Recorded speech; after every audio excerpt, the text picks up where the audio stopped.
अस्सलाम वालेकुम। ASP.NET का इंट्रोडक्शन जो है हमने रिसेंट वीडियो में देखा था। आप देखते हैं इसको डाउनलोड कैसे करते हैं, इंस्टॉल कैसे करते हैं और इसके फर्स्ट इंटरफेस को जो है डिस्कस करेंगे। आपने जो .NET कोर फ्रेमवर्क है उसका इन्वायरमेंट हम विजुअल स्टूडियो में सेट करते हैं, ठीक है। ये हमें वो फैसिलिटेट करता है, हम .NET कोर की जो वेबसाइट्स हैं इस टूल पर डेवलप कर सकते हैं, ठीक है। विजुअल स्टूडियो डाउनलोड लिखें, इसके बाद जो फर्स्ट वेबसाइट आती है इसको सिलेक्ट करें। इसके बाद यहाँ पे आपके पास 3 तरह के सेटअप्स हैं, प्रोफेशनल, एंटरप्राइज। ये दोनों ट्रायल पे हैं, मीन्स कि आपको इन्हें यूज़ करने के लिए आफ्टर सम टाइम पे करना पड़ेगा, ठीक है। आपने कम्युनिटी वाला सिलेक्ट करना है जो कि फ्री और ओपन सोर्स है, ठीक है। इसे आपने डाउनलोड करने के बाद इंस्टॉल कर लेना है। जैसे ही आप इंस्टॉल कर लेंगे आपके पास विजुअल स्टूडियो टूल के साथ विजुअल स्टूडियो इंस्टॉलर भी जो है ना ये एक एग्जिट फाइल है जो साथ इंस्टॉल होती है टूल के। इसको ओपन करेंगे, आपके पास यहाँ पे डिफरेंट इन्वायरमेंट दिए होंगे। विजुअल स्टूडियो सिर्फ .NET कोड में जो है ना सपोर्ट नहीं करता, ये एंगुलर को सपोर्ट करता है। इसमें आप डेस्कटॉप एप्लीकेशन बना सकते हो, ठीक है। इसके अलावा मोबाइल एप्लीकेशंस भी हम डेवलप कर सकते हैं, ठीक है। यहाँ पे देखिए डिफरेंट इन्वायरमेंट्स गिवन है, ठीक है, डेस्कटॉप एप्लीकेशन के लिए, ठीक है। अब आपने जो हम इस कोर्स में सीखेंगे वो .NET कोर है, तो आपने ये जो फर्स्ट ऑप्शन है ASP.NET एंड वेब डेवलपमेंट, ठीक है, यहाँ पे देखिए यूजिंग ASP.NET कोर और उसके अंदर HTML जावास्क्रिप्ट यानी कि जो फ्रंट एंड लैंग्वेजेस हैं जो जिनको ये सपोर्ट करता है वो HTML जावास्क्रिप्ट CSS बूटस्ट्रैप है, ठीक है। आपने इस ऑप्शन को सिलेक्ट करना है, इससे रिलेटेड जितनी भी फाइल्स जो आपको ज़रूरत होंगी, ठीक है, प्रोजेक्ट क्रिएट करने के लिए वो यहाँ पे ऑटोमेटिकली सिलेक्ट आएंगे। आपने इनको सिलेक्ट जो है ना जस्ट इंस्टॉल कर लेना है, ठीक है। जैसे इंस्टॉलेशन कंप्लीट हो जाएगी आपने यहाँ पे इसको जो है टूल को लॉन्च करना है, ठीक है। उसके बाद आपके पास जो फर्स्ट इंटरफेस आएगा इसमें आपने project create a new project इसको सिलेक्ट करना है, ठीक है। जब फर्स्ट सॉफ्टवेयर जो है ना टूल आप फर्स्ट टाइम ओपन करते हो तो उसमें कोई भी पहले से बिल्ट इन नहीं होते। जो आपने रिसेंटली जिन प्रोजेक्ट्स पे काम किया होता है वो यहाँ पे शो होते हैं, लेकिन फर्स्ट टाइम आपने क्रिएट अ न्यू प्रोजेक्ट को सिलेक्ट करना है। उसके बाद यहाँ पे सिंपली आपने MVC लिखना है, ठीक है। आपके पास बिल्ट इन बहुत सारे टेम्पलेट गिवन है, ठीक है, जो कि हमें एनवायरनमेंट को अंडरस्टैंड करने में हेल्प करते हैं, ठीक है। यहाँ से आपने जो टेम्पलेट सेलेक्ट करना है .NET कोर के लिए वो ये वाला है, ठीक है, जिसमें C# लैंग्वेज मल्टी जो है ना क्रॉस प्लेटफॉर्म दिए हुए हैं, ठीक है, Linux, Mac operating system, Windows. इसके अलावा यहाँ पे देखिए लिखा हुआ है ASP.NET core web app model view controller, ठीक है। इसको सिलेक्ट कर लेना आपने। उसके बाद नेक्स्ट और उसके बाद यहाँ पे आपने प्रोजेक्ट का नेम रखना है, ठीक है। ये आपका जो फर्स्ट प्रोजेक्ट है, ठीक है,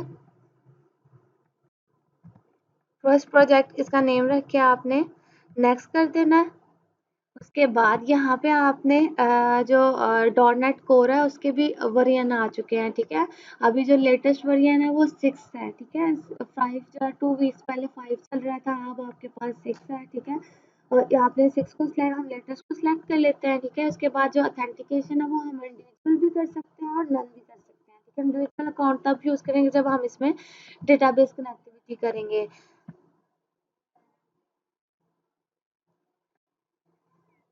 उसके बाद क्रिएट करें, यहाँ पर हमारा प्रोजेक्ट क्रिएट हो रहा है। ये इसका फर्स्ट इंटरफेस है, ठीक है।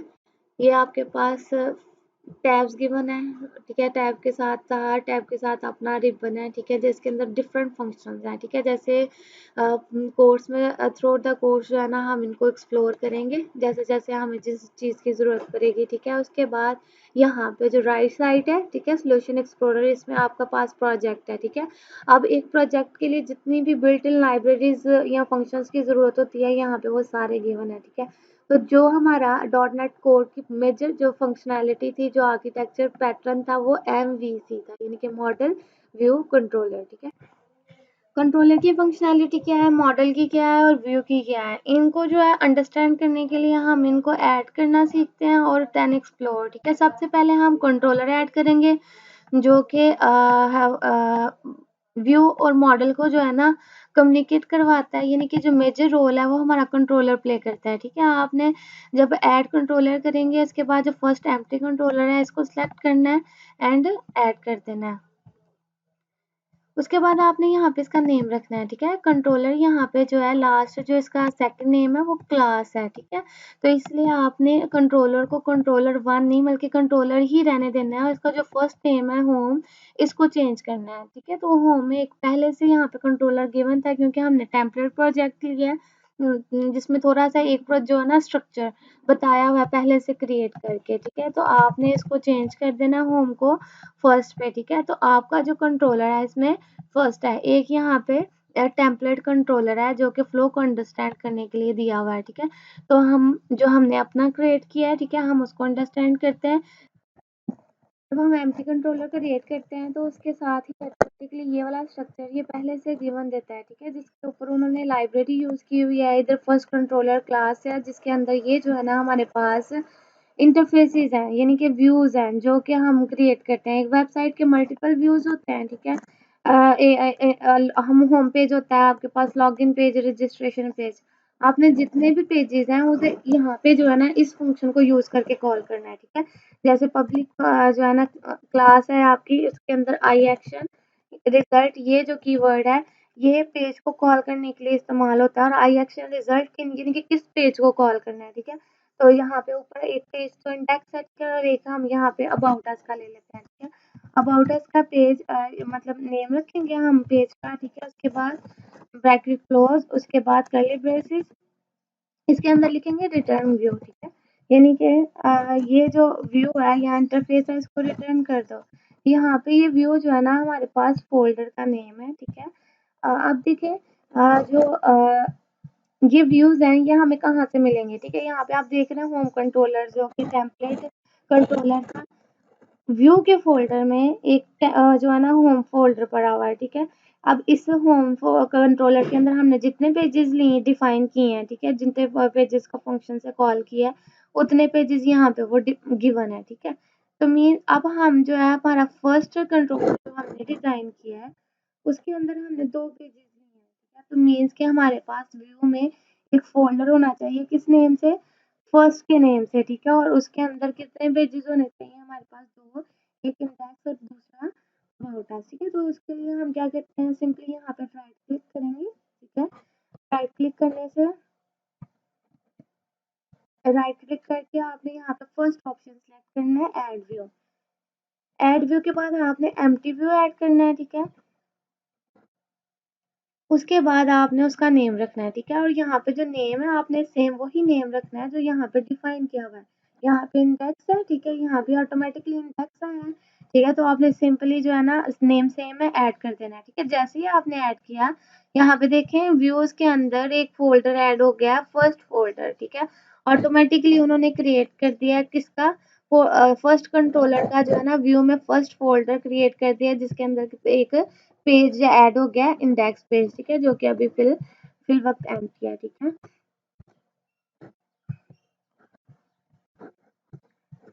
उसके बाद हम सेकंड पेज ऐड करते हैं, ठीक है, जो कि कौन सा था, अबाउट अस का, ठीक है। इसके लिए भी सिंपली आपने राइट क्लिक करना है, ऐड व्यू करना है और यहाँ पे एम्प्टी जो है ना व्यू ऐड कर लेना है। अब यहाँ पे देखिए इसका इंडेक्स 1 आया है, आपने इसका नेम चेंज करना है, वहाँ पे जो लिखा हुआ है, ठीक है, वो यहाँ पे लिखना है ताकि जब हम कॉल करें तो जो है ना नेम सेम होंगे तो रिक्वेस्ट जाएगी, ठीक है। अब देखें यहाँ पे जो फर्स्ट फोल्डर था अब इस पे 2 पेजेस ऐड हो गए, एक अबाउट अस और एक इंडेक्स पेज, ठीक है। तो अबाउट अस भी फिल वक्त हमारे पास एम्प्टी है, ठीक है। ये जो व्यू है ये एक कमेंट है, ठीक है, जो कि हमारे पास रन नहीं होता, ठीक है। तो इसके बाद अब हम इन दोनों जो पेजेस हैं लेआउट है इनमें चेंजेस करके देखते हैं, ठीक है। तो यहाँ पे HTML टैग्स यूज करते हैं, ठीक है, डिफरेंसेस देखने के लिए, ठीक है। ये फर्स्ट पेज है और इसी तरह से हम क्या करते हैं इसको कॉपी करते हैं, ठीक है, और जो हमारा अबाउट अस का पेज है उस पे पेस्ट करते हैं, ठीक है। और यहाँ पे फर्स्ट पेज की जगह हम क्या लिख देंगे, सेकंड पेज। ठीक है, हमने ये भी अंडरस्टैंड कर ली कि हम कंट्रोलर के थ्रू व्यू ऐड करेंगे। तो मीन्स के आपके पास जितने भी वेब पेजेस हैं, जो आपके फ्रंट एंड व्यूज हैं, वो आप यहाँ पे डिफाइन करते हो, उनको कॉल करते हो, ठीक है। तो अब हम प्रोजेक्ट को रन करके देखते हैं कि जो हमारे 2 पेजेस हमने क्रिएट किए हैं, ये कैसे शो होते हैं, ठीक है। प्रोजेक्ट को रन करने से पहले हम एक फाइल है program.cs, जो कि इसका डॉट कोड का प्रीवियस वर्जन था 5.5, उसमें ये स्टार्टर फाइल में गिवन होता था, ठीक है। तो अब वो स्टार्टर फाइल के जितने भी फंक्शन है वो program.cs फाइल में मिक्स कर दिए गए हैं, ठीक है। अब जो हम यहाँ पे बेसिकली करते हैं क्या है, यानी कि जब हम अपना प्रोजेक्ट रन करें तो जो फर्स्ट व्यू है, डिफॉल्ट व्यू है, वो कौन सा शो हो, क्योंकि हमने बहुत सारे पेजेस बनाए होते हैं और आपको पता है आप किसी भी वेबसाइट को ओपन करो तो सबसे पहले कौन सा पेज शो होता है, आपका फर्स्ट होम पेज शो होता है, ठीक है। तो मीन्स आप डिफॉल्ट जो फर्स्ट पार्ट है उसको सेट करना, इसके अलावा ऑथेंटिकेशन और ऑथराइजेशन, और इसके अलावा आप कोई एक्सटर्नल एपीआई यूज करते हो उसकी कॉन्फ़िगरेशन, ये सारे इस program dot C S file में होता है, ठीक है। तो आप इसमें सारे अपने जो है डेवलपमेंट करते हो, ठीक है। तो इसके अलावा ये जो लास्ट है, ये जो पोर्शन जो हमारा स्टार्टर फाइल में गिवन था प्रीवियस वर्जन में, ठीक है, अब ये program dot C S file में ही गिवन है, ठीक है। आपने क्या करना है, यहाँ पे जो कंट्रोलर, आपको पता है होम कंट्रोलर टेम्पलेट कंट्रोलर था, ठीक है। तो हम यहाँ पे अपने कंट्रोलर का नाम देंगे, ठीक है, फर्स्ट कंट्रोलर। अब जो फर्स्ट कंट्रोलर का फर्स्ट पेज है, इंडेक्स पेज, अब हम रन करेंगे ना तो ऑटोमेटिकली फर्स्ट कंट्रोलर के फर्स्ट पेज को वो ओपन करेगा, ठीक है। यहाँ पे हम रन करते हैं।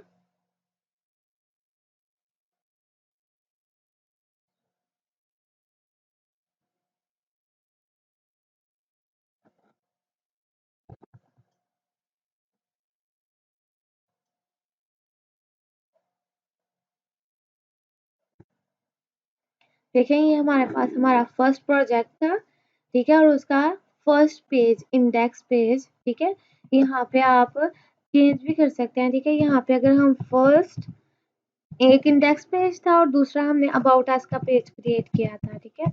अभी हमने यहाँ पे कोई लिंक नहीं किया हुआ, एज अ लिंक क्रिएट नहीं किया हुआ जिसे क्लिक करें तो सेकंड पेज पे चले जाए, इसलिए हम उसे डायरेक्ट HTTP रिक्वेस्ट करेंगे, ठीक है, कि फर्स्ट कंट्रोलर का जो अबाउट अस पेज है वो शो करवा दो। जैसे ही एंटर प्रेस किया तो आपके पास देखिए ये सेकंड पेज शो हो गया, ठीक है। उसी तरह आप अगेन फर्स्ट पेज पे भी स्वैप कर सकते हो, ठीक है।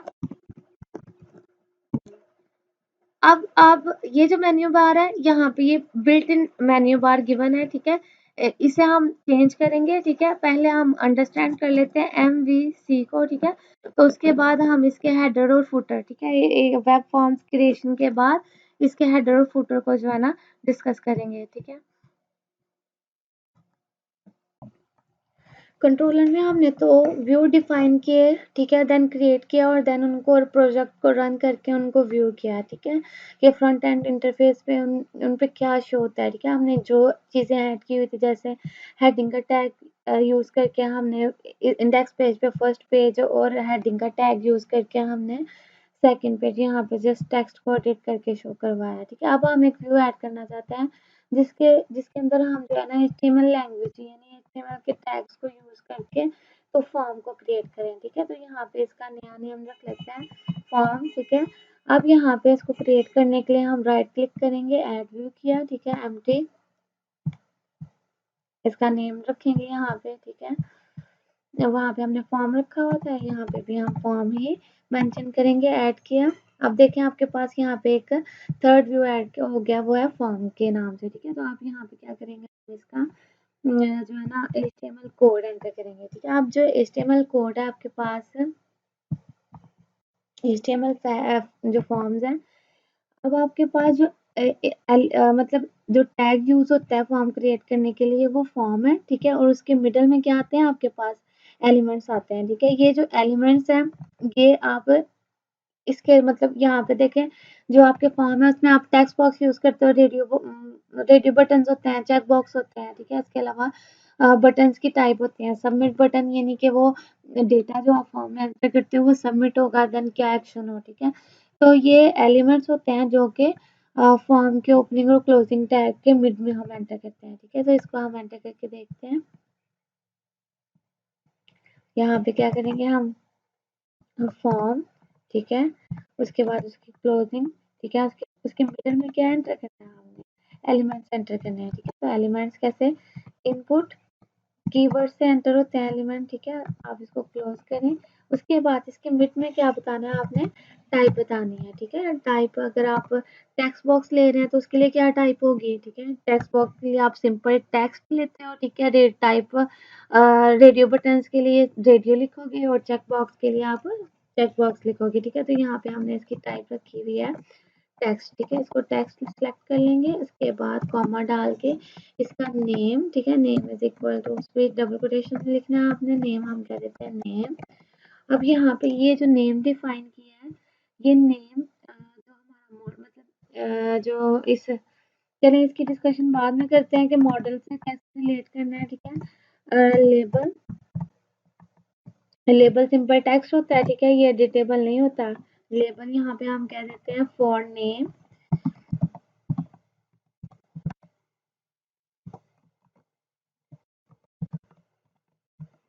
और यहाँ पे भी हम क्या लिखेंगे, नेम, ठीक है। अब फॉर नेम मतलब कि ये जो है ना लेबल किस टेक्स्ट बॉक्स के लिए, इस टेक्स्ट बॉक्स के लिए, ठीक है। हम दो टेक्स्ट बॉक्स एंटर कर लेते हैं, ठीक है, दोनों के लिए लेबल लेंगे। एक हम नेम एंटर करवाना चाहते हैं और एक हम ईमेल, ठीक है।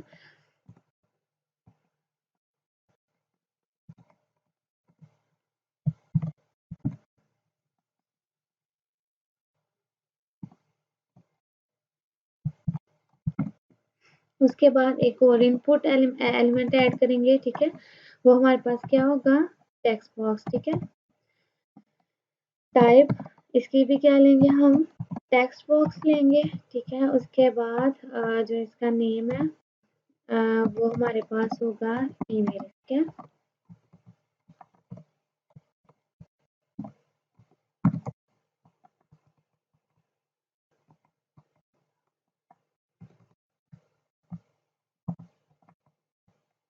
उसके बाद हम एक इनपुट लेते हैं जिसपे हम बटन को जो है ना एंटर करवाएंगे कि ये इस बटन को क्लिक करे तो ये एक्शन परफॉर्म हो। यहाँ पे हम टाइप रखेंगे इसकी सबमिट, ठीक है, सबमिट बटन है, ठीक है। और सबमिट,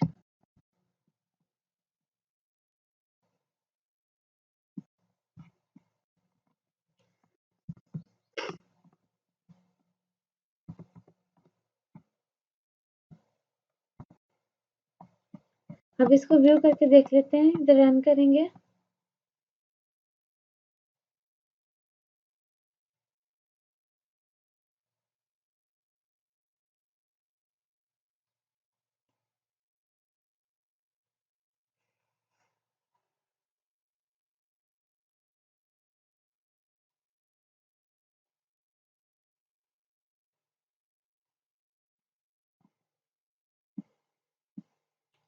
देखिए हमारे पास प्रोजेक्ट रन हो गया। अब हमने जो हमारा कंट्रोलर था फर्स्ट, उसमें कौन सा पेज क्रिएट किया हुआ था, फॉर्म, ठीक है। यहाँ पे फर्स्ट फॉर्म लिखेंगे, एंटर करेंगे तो ये देखें आपके पास दो फॉर्म, ये आपके पास लेबल है नेम, ठीक है। यहाँ पे हम वैल्यू एंटर करते हैं, नेम एंटर करते हैं। इसके बाद है ईमेल, ठीक है, उसके अंदर ईमेल एंटर करेंगे और इसके बाद क्या है हमारे पास, सबमिट का बटन, ठीक है। तो अब द पॉइंट इज कि अगर हम यहाँ पे कुछ नेम एंटर करते हैं, ठीक है, टेक्स्ट बॉक्स की तरह ईमेल एंटर करते हैं, इसे सबमिट करेंगे तो क्या एक्शन परफॉर्म हो, ये वैल्यूज कहाँ जाएं, ठीक है। हमने सबमिट कर दी है, ठीक है, ये वैल्यूज यहाँ पे शो हो गई हैं कि नेम ये आ रहा है, ईमेल ये आ रही है, ठीक है। मतलब बैकएंड पे हम इसे वेरिएबल्स में कैसे स्टोर करवाएं, कैसे विजुअलाइज करवाएं, ठीक है। तो उसके लिए हम क्या करते हैं, जो हमारा प्रोजेक्ट है उसके अंदर जो हमारे पास यहाँ पे मॉडल्स है ना, उसको क्रिएट करते हैं, ठीक है। यानी कि यहाँ पे फ्रंट एंड व्यू से जो वैल्यूज आई हैं, पीछे कोई मॉडल क्रिएट करेंगे जिसके अंदर वो वैल्यू स्टोर हो, ठीक है। उसके लिए आपने क्या करना है, मॉडल पे जाना है, ठीक है। हमने कंट्रोलर देखा, कंट्रोलर के थ्रू व्यू कैसे ऐड होते हैं और व्यू को कैसे डिजाइन किया जाता है, ठीक है। इसका इंट्रो ले लिया है, आप देखते हैं कि मॉडल्स कैसे ऐड किए जाते हैं, ठीक है। मॉडल ऐड करने के लिए आपने इसके फोल्डर पे राइट क्लिक करना है, ठीक है। यहाँ पे ऐड, उसके अंदर यहाँ पे न्यू आइटम को सिलेक्ट करना है, ठीक है। न्यू आइटम को सिलेक्ट करेंगे, आपके पास यहाँ पे शो हो रही है क्लास आपने लेनी है, ठीक है। क्लास के अंदर आपने इसका नेम रख देना है, ठीक है, जो आपका मॉडल डेटा मॉडल रख देते हैं, ठीक है।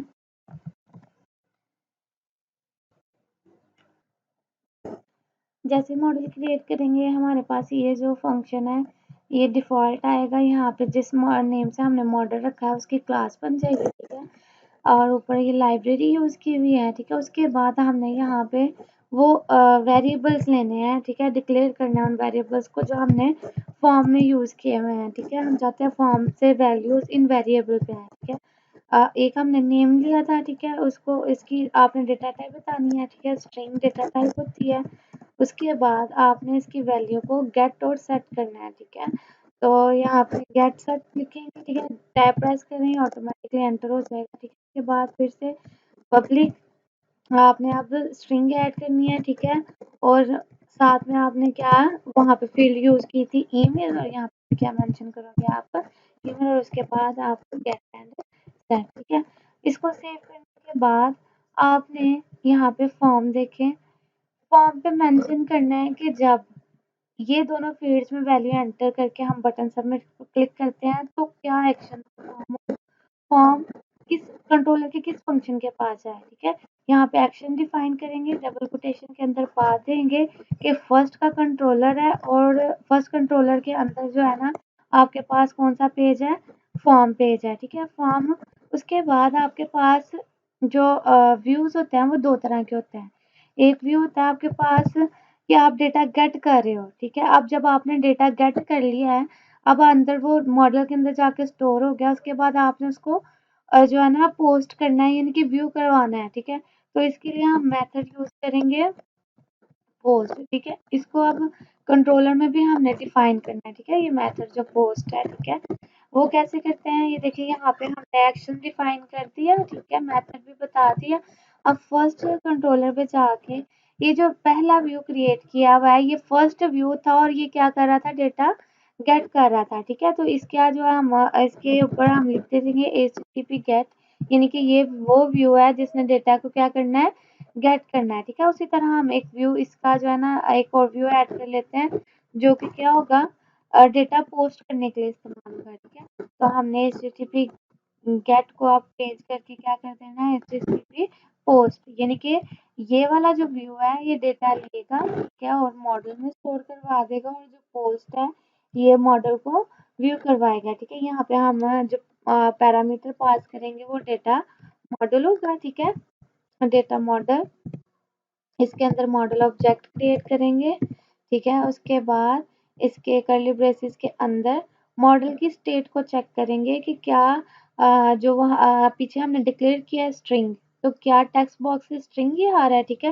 इस चीज़ को चेक करने के लिए हम यहाँ पे कंडीशन लगाते हैं, if model state is valid then क्या कर लो, यहाँ पे एक मैसेज शो करवा दो, ठीक है। वो जो मैसेज है उसको हम ऊपर जो है ना एक स्ट्रिंग मैसेज ले लेते हैं, ठीक है। स्ट्रिंग मैसेज वेरिएबल है, ठीक है, जिसके अंदर हमने वो जो वैल्यूज आ रही हैं पीछे से वो शो करवानी है, ठीक है। उसके बाद इसके अंदर शो यूज करते हैं, हम क्या करेंगे, यहाँ पे वो मैसेज शो करवाएंगे, ठीक है, जो ऊपर हमने डिक्लेयर किया है, ठीक है। इसे शो करवाएंगे कि इस मैसेज के अंदर क्या ले जाओ, इस मैसेज के अंदर शो करवा दो एक लाइन कि स्टूडेंट नेम इज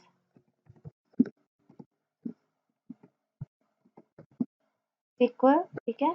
उसके बाद आप यहाँ पे कंकैटिनेशन के लिए प्लस यूज करते हो, ठीक है, और स्टूडेंट का नेम यानी कि मॉडल डॉट नेम, ठीक है, जो वहाँ पे हमने डिफाइन किया हुआ है, ठीक है। और उसमें जो वैल्यूज आएगी वो यहाँ पे शो करवा देगा। उसके बाद यहाँ पे हम क्या यूज करेंगे, फिर से कंकैटिनेशन, और यहाँ पे बता देंगे एंड जो है ना हमने डबल एक हम स्ट्रिंग लिख रहे हैं तो उसे डबल कोटेशन में लिखेंगे, एंड ईमेल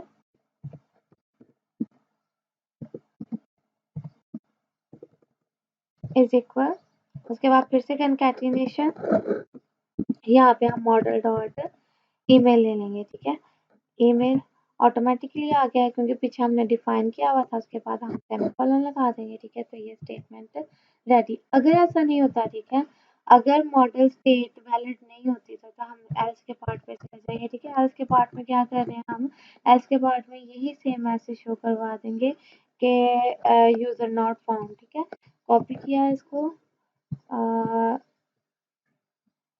पेस्ट किया, उसके बाद यहाँ पे ये सब कुछ रिमूव कर देंगे और यहाँ पे बता देंगे कि स्टूडेंट नॉट फाउंड, सेमीकोलन।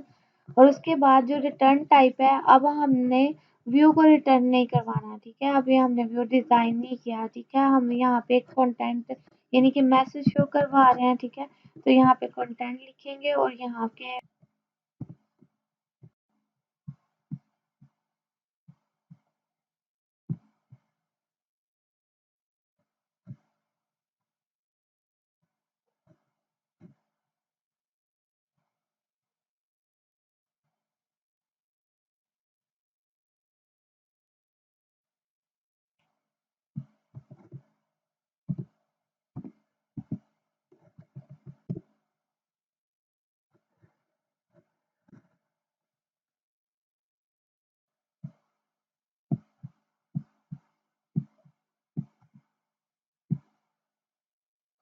देखिए हमने सबमिट किया नेम एंटर करके, तो जो चीज़ें मैंने एंटर की थी स्टूडेंट नेम, उसके बाद हमने लिखा था मॉडल डॉट नेम, यानी कि जो मॉडल के अंदर नेम है उसके अंदर जो वैल्यू आती है उसको शो करवा दो। देखो तो आपके पास क्या जो चीज़ें एंटर की थी, ठीक है, वही शो हुई है, ठीक है। Email is equal to model dot email लिखा था, मेंशन किया था, मीन्स कि हमारे पास इधर पीछे जो कंट्रोलर है उसमें डेटा आ रहा है जो फ्रंट एंड व्यू से एंटर किया है, ठीक है। और अब वो जो फ्रंट एंड व्यू से डेटा एंटर किया है वो मॉडल में गया है और मॉडल अपडेट हुआ है, ठीक है। और मॉडल के अंदर अब जो डेट अपडेशन आई है वो हमने यहाँ पे एक मैसेज में शो कर, अब वो जो मैसेज में हमने वैल्यू शो करवाई है वो हम किसी व्यू में भी करवा सकते हैं, ठीक है। एक नया इंटरफेस जिसके अंदर वो सारी वैल्यूज डिजाइन एचटीएमएल टैग्स के अंदर जो है ना यूज हो, उसके लिए हम रेजर एलिमेंट यूज करते हैं, ठीक है, जिसकी डिटेल हम नेक्स्ट वीडियो में देखेंगे।